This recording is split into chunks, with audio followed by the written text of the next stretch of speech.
This is not leadership by threat. This is not leadership by aggravation. Not leadership by intimidation. This is leadership by invitation, which is inviting somebody to a better way of doing things. The 7 challenges of leadership. Be strong but not rude.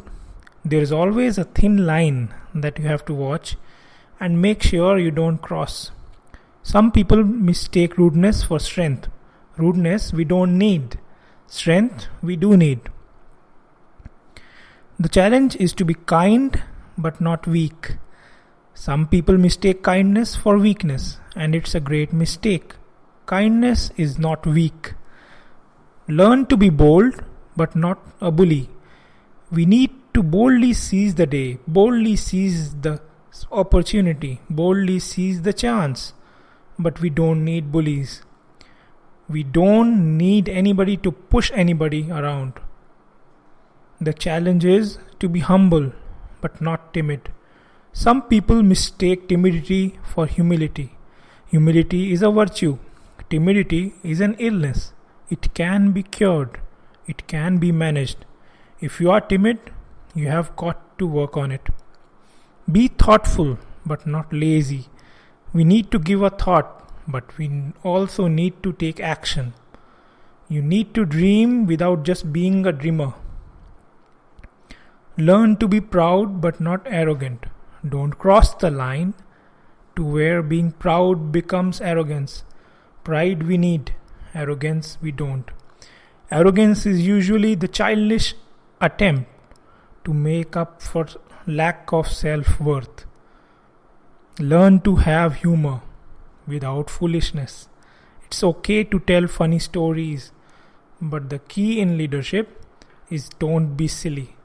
There is a difference between being silly and having humor.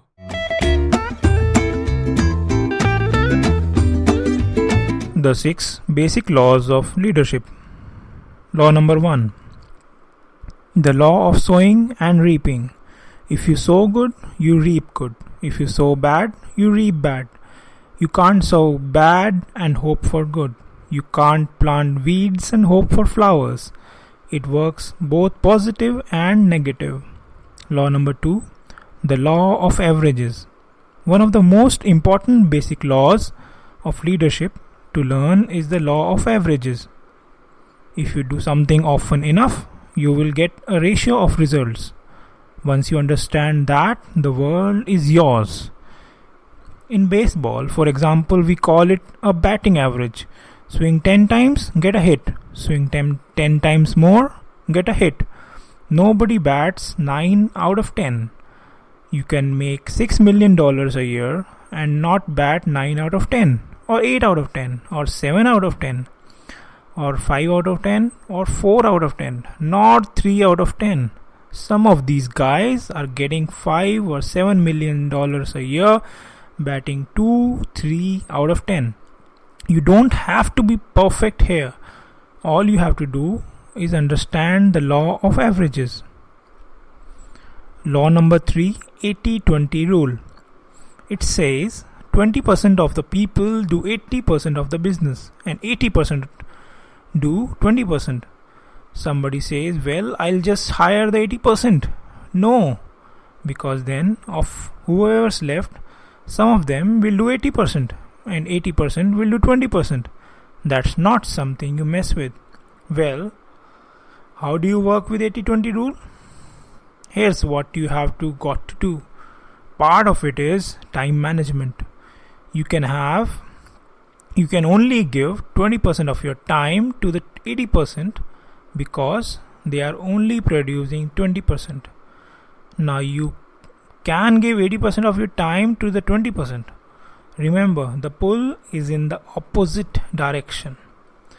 Law number 4, law of faith.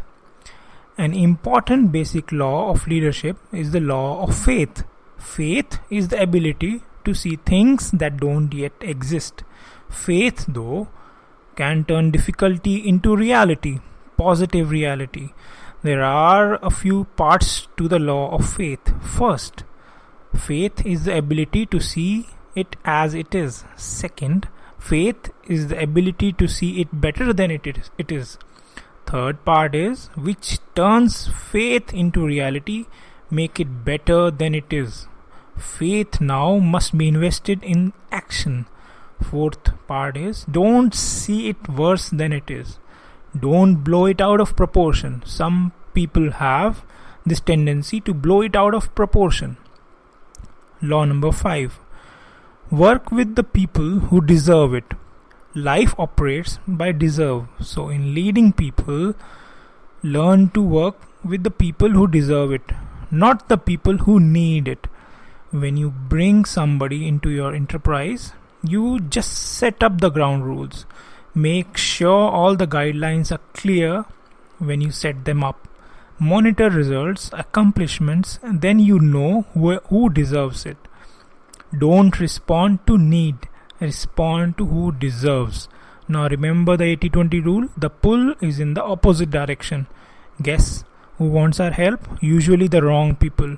Teaching people and moving them from need to deserve starts to accelerate their self-esteem. Now don't expect the pear tree to bear apples. Let people do whatever they can do. You cannot change people, but they can change themselves. The best you can do is to inspire, teach, pray, and hope. That's the best you can do. Law number 6. Know that there is both good and evil. All leaders must teach the fact that there is both good and evil. Character is the core element of leadership. There are some people you don't need for their productivity. You are better off without their productivity because they are scorpions in the fold. The old prophet said, beware of the foxes that spoil the vines. The vineyard may look good, but you'd better look a little closer. The foxes are at work. Basics of good character are integrity, honesty, loyalty, self-sacrifice, accountability, and self-control. 6 skills great leaders must have are 1. The ability to be inspirational. 2. Good communication, especially vision. 3. The ability and will to delegate. 4. The ability to teach important principles. 5. The ability to set goals, strategies, and a course of action. 6. Keeping people focused on the goal.